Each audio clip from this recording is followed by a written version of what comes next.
E agora, muita atenção para essa história. Um processo de reconhecimento de paternidade se arrasta por mais de 40 anos no Rio Grande do Sul. Os homens que podem ser pai e filho já morreram. Em disputa está uma herança estimada em 100 milhões de reais. Agora, um novo exame de DNA dos descendentes pode desvendar o segredo guardado por 8 décadas. Quem é o pai de José? Uma casa repleta de memórias. Fotos espalhadas pelas paredes e móveis como se dissessem: cada pessoa tem lugar garantido na história desta família. Mas falta uma fotografia importante: o retrato do avô paterno.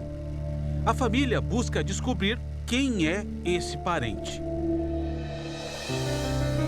O processo de reconhecimento de paternidade se estende por mais de 4 décadas, cercado de fatalidades. José morreu há 7 anos sem saber quem era o seu pai. Mas ele tinha aquilo dentro dele, sabe? Parece que aquela tristeza, sabe? Do pai não reconhecer ele, né? Para montar este quebra-cabeça, o Domingo Espetacular viajou para o Rio Grande do Sul, andou por campos e cidades e buscou no tempo respostas para muitos segredos. José de Carli Martins nasceu em 1943 e passou a vida inteira em Carazinho, no Oeste Gaúcho, cidade com 60 mil habitantes. Ele se casou com Gladys e juntos tiveram 3 filhos. Luiz Fernando, o primogênito, que mora em Minas Gerais, lembra como era o tempo de menino. Então era uma infância muito tranquila, né? Muito voltada às amizades, a conviver em comunidade, né? Então era algo bem mais tranquilo do que hoje, né? José fez a primeira descoberta surpreendente sobre a própria vida ao se alistar no exército. Que ele foi atrás da certidão de nascimento e viu que não constava o nome do pai dele e o nome da mãe era outro, né? Dos pais adotivos dele, que até então ele pensava que eram os pais biológicos. A mãe não era Maria do Nascimento, e sim Elvira dos Santos. Na certidão não tinha o nome do pai. Mas nesse momento que ele descobriu quem era a mãe dele, a verdadeira mãe dele, biológica, ele foi até a casa dela para conversar com ela, né?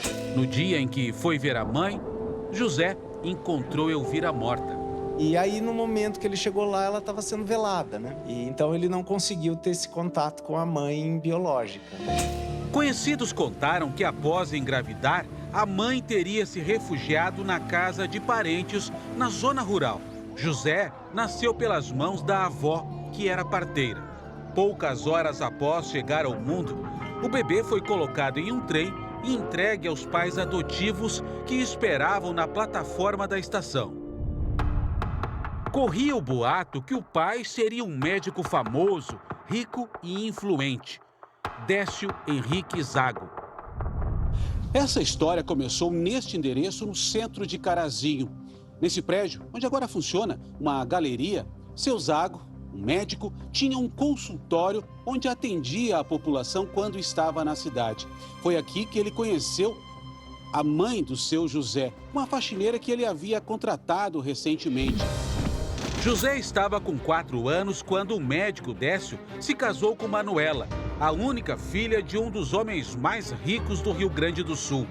O casal teve 4 filhas. José se tornou taxista e sofreu um grave acidente. No hospital, ele precisou de cirurgia e 6 meses de internação.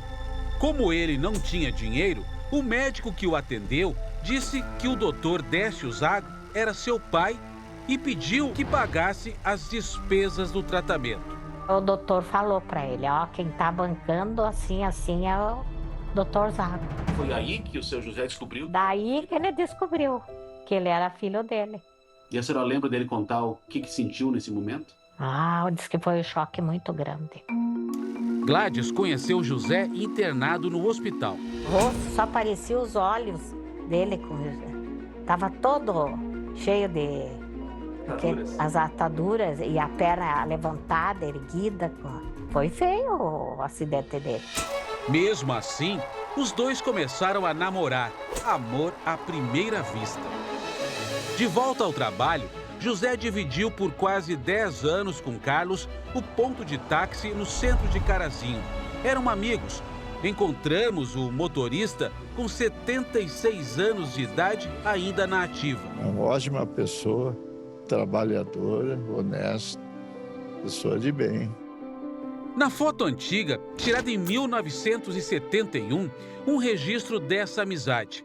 Ele lembra que naquela época, o amigo tinha esperança de ser reconhecido pelo pai. E daí ele dizia que estava um problema na justiça para confirmar a herança, isso aí e tal. Paternidade. A paternidade, tudo. Na medida em que os filhos cresciam, mais queriam saber do avô. A família, então, tentou uma aproximação. Era 1979. Décio Zago morava com a família em Tupanciretã, a 184 quilômetros de Carazinho. O casal viajou à cidade vizinha com os 2 filhos mais velhos. Quando chegaram ao endereço, não houve convite para entrar. A família não passou do portão. A gente via que era gente poderosa. Aí o meu esposo disse, não, eu fiquei sabendo que o senhor é o meu pai.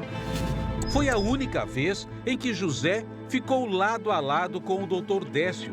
Gladys se assustou com tanta semelhança.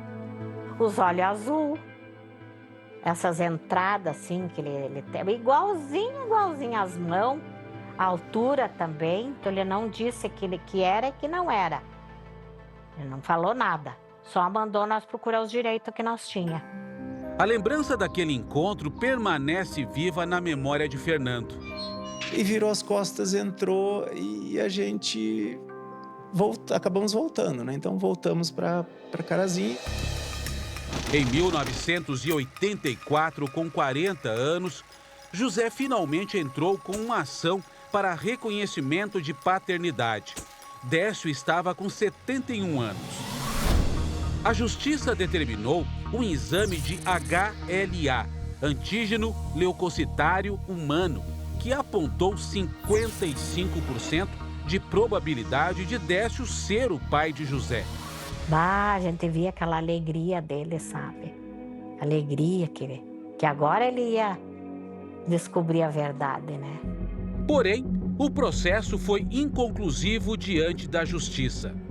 Além do primeiro exame feito 40 anos atrás, através do HLA, outros 2 testes mais modernos de DNA foram realizados. Ambos não atestaram a paternidade, indicando que, segundo as análises, Zago não seria pai biológico de José de Carli. Apesar disso, a família contesta a validade de ambos os testes, alegando irregularidades nos procedimentos.